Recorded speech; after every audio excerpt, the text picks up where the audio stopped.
ആശാ വർക്കേഴ്സിന്റെ സമരത്തെ തള്ളി CPIM. ആശാ വർക്കേഴ്സിനെ തെറ്റിദ്ധരിപ്പിച്ച് സമരത്തിന് ഇറക്കിയതിന് പിന്നിൽ അരാജക സംഘടനകളെന്ന് CPIM കേന്ദ്ര കമ്മിറ്റി അംഗം എളമരം കരീമിന്റെ വിമർശനം. പെമ്പിളൈ ഉരുമ സമരത്തിന് സമാനമാണ് ആശാ വർക്കേഴ്സിന്റെ സമരമെന്നും ദേശാഭിമാനിയിൽ എഴുതിയ ലേഖനത്തിൽ വിമർശനമുണ്ട്. ഷഫീദ് റാവുത്തർ ചേരുന്നു ഇപ്പോൾ തിരുവനന്തപുരത്ത് നിന്ന് വിവരങ്ങളുമായി. ഷഫീദ്, എന്താണ് എളമരം കരീമിന്റെ വിമർശനം? ഉന്മേഷ, ആർക്കു വേണ്ടിയാണ് ഈ സമരനാടകം എന്ന തലക്കെട്ടോടുകൂടിയാണ് എളമരം കരീം ദേശാഭിമാനിയിൽ ഒരു ലേഖനം എഴുതിയിട്ടുള്ളത്. ആ ലേഖനത്തിൽ CPM ആശാ വർക്കർമാരുടെ കഴിഞ്ഞ 14 ദിവസത്തെ സെക്രട്ടേറിയറ്റിന് മുൻപിലെ സമരത്തെ പൂർണ്ണമായും തള്ളുന്നു എന്നുള്ള കാര്യത്തിൽ തർക്കമില്ല.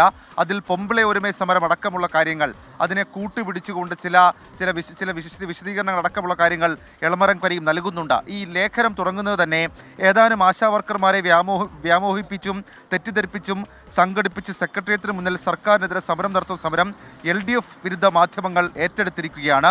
വർഷങ്ങൾക്ക് മുൻപ് മൂന്നാറിലെ ടാറ്റ TST ഒരു വിഭാഗം തൊഴിലാളികളെ സംഘടിപ്പിച്ച് പൊമ്പിളൈ ഒരുമ എന്ന പേരിൽ നടത്തിയ സമരത്തിൻ്റെ തനിയാവർത്തനമാണിത്. അന്നും മാധ്യമങ്ങൾ സമരം കൊഴുപ്പിച്ചു.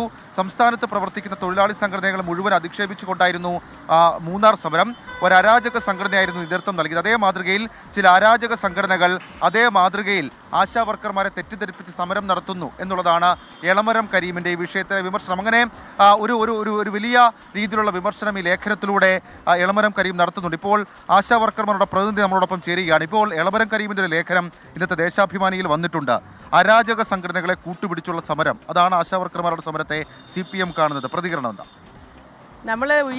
നമ്മൾ നടത്തിക്കൊണ്ടിരിക്കുന്ന ഈ സമരം അതിൻ്റെ ഡിമാൻഡുകളെ കുറിച്ചല്ലേ ചർച്ച ചെയ്യേണ്ടുന്നത്. തുടങ്ങിയ ദിവസം മുതൽ ഇത്തരത്തിലുള്ള അഭിപ്രായങ്ങളാണ് ഈ മുതിർന്ന നേതാക്കന്മാരടക്കം നടത്തിക്കൊണ്ടിരിക്കുന്നത്. പക്ഷേ അതുകൊണ്ട് ഈ സമരത്തിൻ്റെ ന്യായയുക്തത മാറുന്നില്ലല്ലോ. പിന്നെ സമരത്തെ തകർക്കാൻ വേണ്ടിയിട്ട് എന്ത് തരത്തിലുള്ള അഭിപ്രായങ്ങളും പറയാമല്ലോ. ഞങ്ങളതിനെ അതായിട്ടേ കാണുന്നുള്ളൂ. തൊഴിലാളി സംഘടനയുടെ പ്രധാനപ്പെട്ട നേതാവാണ് ഈ പറഞ്ഞിരിക്കുന്നത്. തൊഴിലാളി സംഘടനയുടെ പ്രധാനപ്പെട്ട നേതാവാണ് പറയുന്നത്. ഞങ്ങൾ തുടക്കം മുതലേ പറയുന്നതാണ്, ഇവരൊക്കെ ഇത്തരത്തിലുള്ള അഭിപ്രായ പ്രകടനങ്ങൾ നടത്തുന്നതിന് മുമ്പ് ഒരു 100 വട്ടം ആലോചിച്ചിട്ട് നടത്താവുള്ളൂ.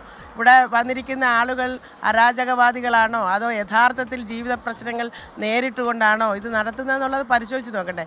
പിന്നെ സമരം എന്ന് പറയുന്ന ഏതെങ്കിലും ഒരു സംഘടനയുടെ കുത്തകയല്ലല്ലോ. ഈ ജനാധിപത്യ രാജ്യത്ത് ആർക്കും സമരം ചെയ്യാമല്ലോ. ആരാണെങ്കിലും, ഇപ്പോൾ പെമ്പിളൈ ഒരുമയാണെങ്കിലും ഇവിടെ ഇപ്പോൾ ആരോപിക്കപ്പെടുന്ന അരാജകവാദികളാണെങ്കിലും ഉയർത്തുന്ന ഡിമാൻഡ് നോക്കണ്ടേ, അതല്ലേ ചർച്ച ചെയ്യേണ്ടത്. അതിന് പകരം ഇത്തരത്തിലുള്ള അഭിപ്രായ പ്രകടനങ്ങളാണോ നടത്തേണ്ടത്? ഏതായാലും ആ സമരത്തെക്കുറിച്ചുള്ള അല്ലെങ്കിൽ എളമരം കരീമിൻ്റെ സമരത്തെക്കുറിച്ചുള്ള എളമരം കരീമിൻ്റെ ആ പ്രതികരണത്തെക്കുറിച്ചിട്ടുള്ള ആശാ വർക്കർമാരുടെ പ്രതികരണമാണ്. ആ ലേഖനത്തിൽ മറ്റു ചില കാര്യങ്ങൾ കൂടി പറയുന്നുണ്ട്. ഉന്മേഷ, കേന്ദ്ര പദ്ധതികൾ വ്യവസ്ഥകൾക്കനുസരിച്ച് നടപ്പാക്കാനേ സംസ്ഥാനത്തിന് അധികാരമുള്ളൂ. NHM ഫണ്ടിലേക്ക് കേന്ദ്രം നൽകേണ്ട 468 കോടി നൽകിയിട്ടില്ല. ആശമാരുടെ വേതന വർധനവിൽ കാര്യമായ ഇടപെടൽ നടത്തിയത് ഇടത് സർക്കാരുകളാണ് എന്നടക്കമുള്ള ന്യായീകരണവും ഇതിന്റെ ഭാഗമായി എളമരം കരീം നടത്തുന്നുണ്ട്. ഏതായാലും ആ ലേഖനത്തിനെതിരെ ഇതിനോടകം തന്നെ സമരപ്പന്തലിൽ നിന്ന് നമുക്ക് പ്രതിഷേധ സ്വരം ഉയരുന്നുണ്ട്. മുതിർന്ന നേതാക്കൾ സമരത്തിന്റെ ഡിമാൻഡിനെ കുറിച്ച്, അവർ ഉന്നയിക്കുന്ന ആവശ്യങ്ങളെക്കുറിച്ച്, ആ ആവശ്യങ്ങളുടെ ന്യായങ്ങളെക്കുറിച്ച് സംസാരിക്കണം എന്നുള്ളതാണ് ആശാ വർക്കർമാരുടെ ഇക്കാര്യത്തിലെ ആവശ്യം. ശരി, ഷഫീദ് റാവുത്തറാണ് തിരുവനന്തപുരത്ത് വിവരങ്ങൾ നൽകിയത്.